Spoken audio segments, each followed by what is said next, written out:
Napaisip ka na ba kung ano ang nasa langit tuwing gabi? Tara, sumisid tayo sa kalawakan. Ang San Sinukob ay isang malawak at nakakamangha na espasyo, puno ng mga bituin, planeta at mga misteryong naghihintay na matuklasan. Isipin mo ang araw, ang maliwanag na bituin na nakikita natin araw-araw. Alam mo bang isa lang yan sa bilyon-bilyong bituin sa ating galaksiya, ang Milky Way?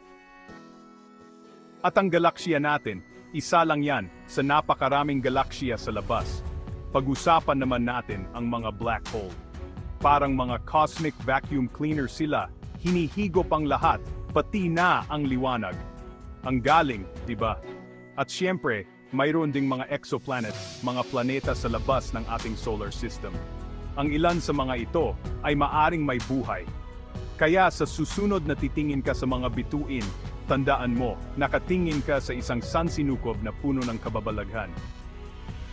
Patuloy kang mag-explore, mangarap, at malay mo kung ano ang susunod mong matutuklasan.